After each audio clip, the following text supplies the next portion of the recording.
Okay, to start, we're going to place our sticker onto our sweater. And when I'm trying to place a large phrase like this onto a sweater, I kind of look at like right where the sort of armpit stitch is on each of the sleeves right here. And I kind of try to place it about like the middle of the word is going to line up with that right in the center of the sweater.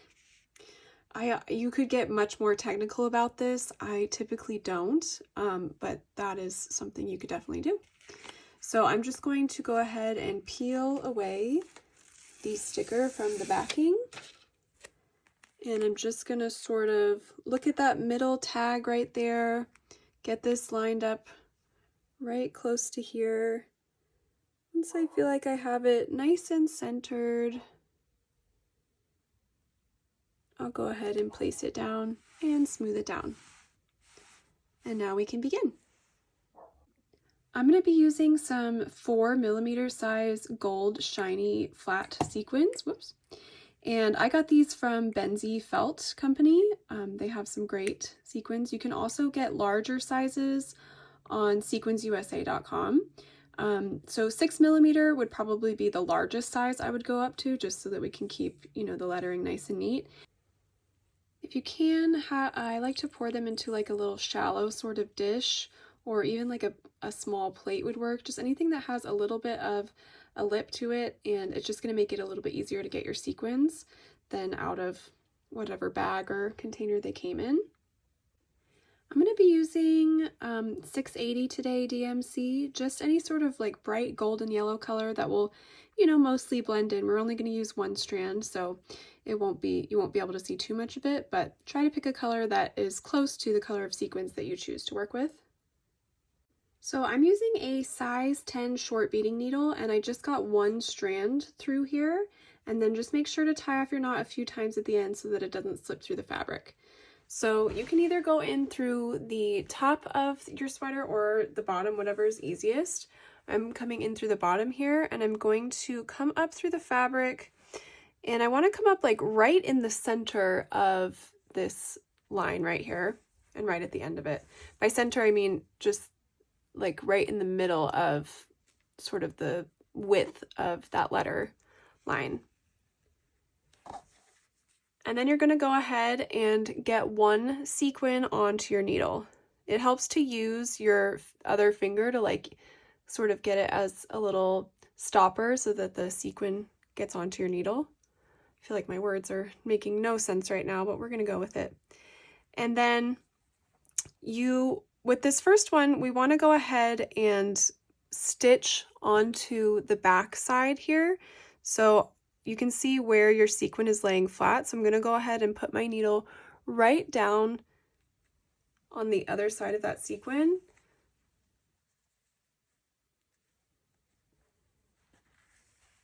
So that's the first little anchor it into place stitch. And then you're going to come back up through your fabric. And again, I want to make sure I'm coming up, around the middle of this thickness of this line right here. And I want to come up just a very short distance away from the edge of the previous sequin. So not right next to it, but just like a tiny little distance away, because we want the sequins to be overlapping. So I'm just going to come up right through here, right about right there, so you can see. And then I'm going to grab another sequin.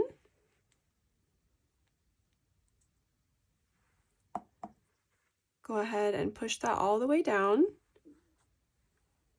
And then you want to lay this sequin so that it's laying down and it's overlapping on top of your last sequin. And you're going to put your needle down through that hole on the previous sequin. So I'm going to put my needle right down through that hole on the last sequin. And pull through. And then following this line, I'm going to come up a very short distance away.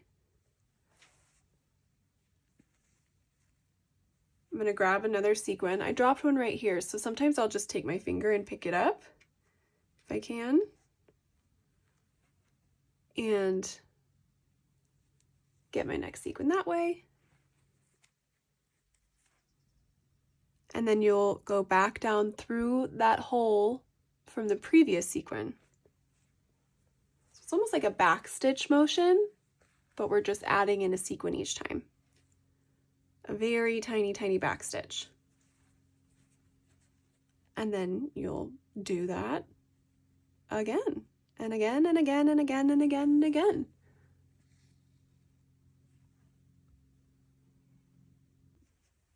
When you're starting to run out of thread and you want to tie off a knot, I'm just on the inside of the sweater here, you're just going to run your needle underneath a nearby stitch,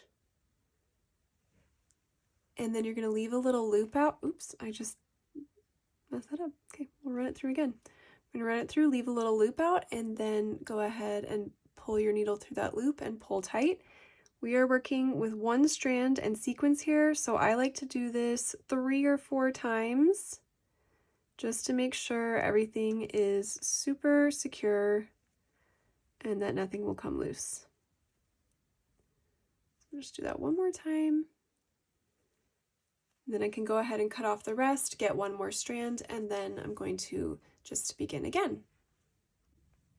Okay, I just wanted to show you something here. I did this on this E as well. When you if you can see right here, I'm getting to this part where this line kind of stops, and I'm gonna wanna start like a new sort of section of sequins. So I'm gonna go ahead and add one more sequin right here. And I'll go ahead and back stitch through the whole of the last sequin. And I like to anchor this down on the other side too, since this is sort of my last sequin of this little section right here. So I'm just going to come up on this side, the other side of the sequin, and do one more stitch back through this hole so that it's anchored on both sides of the hole there. And then I'm going to start again with a new row of sequins, and it'll go all the way here, just so that it's nice and continuous with that line. So this one you'll be able to do all the way, you can go actually all the way to here, and then you'll kind of be able to start a new one that goes here. But just, it's not a huge deal, it just kind of helps maintain a uniform look with all of your sequins. When you get to your last sequin, just make sure that you anchor it in on the end. So I've stitched that last one in, but I'm going to come up right at the edge, the other edge of the sequin, and just go ahead and back stitch one more time through that hole so that the sequin is anchored in on both sides and it doesn't flip around. And then I'll tie off a knot on the inside.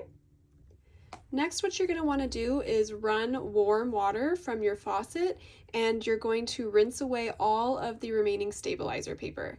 It can take a couple of minutes to really fully dissolve, so really let the water run over every area slowly. You can kind of gently use your fingers if it's getting stuck on some of the edges of the sequins, which sometimes it likes to do. So just sort of gently rub and use the pressure of the running water from the faucet to help dissolve away all of the stabilizer paper. And once it's all washed away, then you're just going to let it dry.